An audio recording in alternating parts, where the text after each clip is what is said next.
بسم اللہ الرحمن الرحیم۔ السلام علیکم ورحمۃ اللہ وبرکاتہ۔ اللہم صلی علی محمد النبی الامی وعلی آلہ وسلم تسلیما۔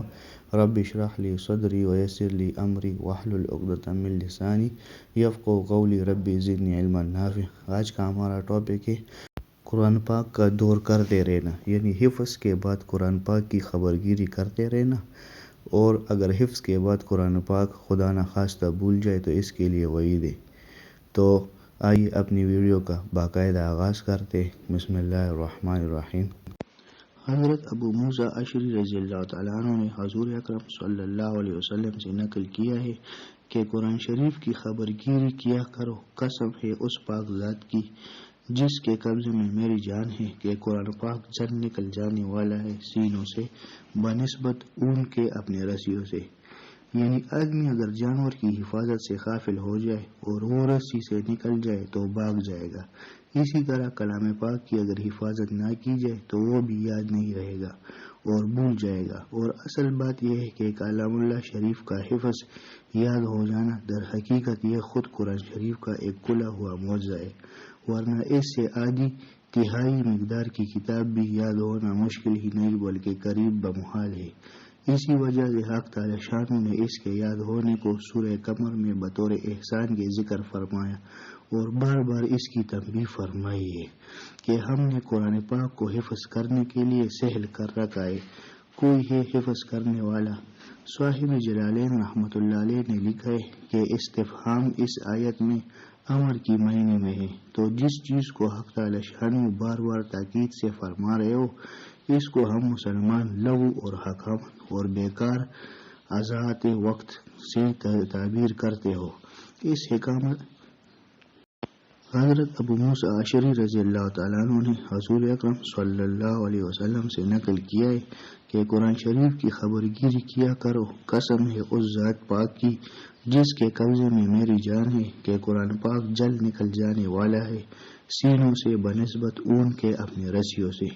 یعنی آدمی اگر جانور کی حفاظت سے غافل ہو جائے اور وہ رسی سے نکل جائے تو بھاگ جائے گا، اسی طرح کلام پاک کی اگر حفاظت نہ کی جائے تو وہ بھی یاد نہیں رہے گا اور بھول جائے گا۔ اور اصل بات یہ ہے کہ کلام اللہ شریف کا حفظ یا یاد ہو جانا در حقیقت یہ خود قرآن شریف کا ایک کھلا ہوا معجزہ ہے، ورنہ اس سے آدھی یا تہائی مقدار کی کتاب بھی یاد ہونا مشکل ہی نہیں بلکہ ناممکن ہے۔ اسی وجہ سے حق تعالی شانہ نے اس کے یاد ہونے کو سورہ قمر میں بطور احسان کے ذکر فرمایا اور بار بار اس کی تنبیہ فرمائی ہے۔ ترجمہ کہ ہم نے قرآن پاک کو حفظ کرنے کے لیے سہل کر رکھا ہے، تو کوئی ہے حفظ کرنے والا۔ صاحب جلالین رحمۃ اللہ علیہ نے لکھا ہے کہ استفہام اس آیت میں امر کے معنی ہے، تو جس چیز کو حق تعالی شان بار بار تاکید سے فرما رہے ہو اس کو ہم مسلمان لغو اور بیکار سمجھتے ہیں۔ اس حماقت کے بعد پھر بھی ہماری تباہی کے لیے کسی اور چیز کے انتظار کی ضرورت باقی ہے۔ تعجب کی بات یہ ہے کہ حضرت عزیر علیہ السلام اگر اپنی یاد سے تورات لکھ دے تو اس کی وجہ سے اللہ کے بیٹے پکار جاوے، اور مسلمانوں کے لیے اللہ جل شانہ نے اس لطف و احسان کو عام فرما رکھا ہے تو اس کی یہ قدردانی کی جائے۔ بالجملہ یہ محض حق تعالی شانہ کا لطف و انعام ہے کہ یہ یاد ہو جاتا ہے۔ اس کے بعد اگر کسی شخص کی طرف سے بے توجہی پائی جائے تو اس سے بھلا دیا جاتا ہے۔ قرآن شریف پڑھ کر بھلا دینے میں بڑی سخت وعیدیں آئی ہے۔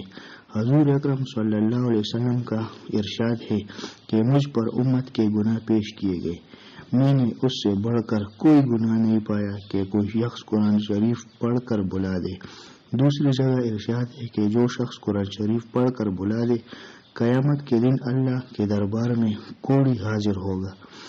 جمع الفوائد میں رزین کی روایت سے آیات ذیل کو دلیل بنایا ہے۔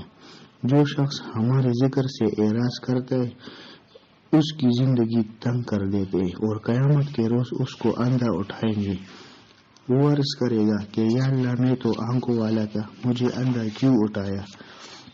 ارشاد ہوگا اس لیے کہ تیرے پاس ہماری آیتیں آئی اور تو نے ان کو بھلا دیا، بس آج تو بھی اسی طرح بھلا دیا جائے گا، یعنی تیری کوئی اعانت نہیں۔ تو قرآن پاک کو حفظ کے بعد بلانے میں اتنی سخت وعید ہے کہ اس آدمی کو قیامت کے دن اندھا اٹھایا جائے گا، اور اس کے ساتھ سب سے سخت عذاب جو حضور علیہ الصلوۃ والسلام نے معراج کے موقع پر دیکھا تو وہ قرآن پاک کو حفظ کے بعد بلانے کا تھا۔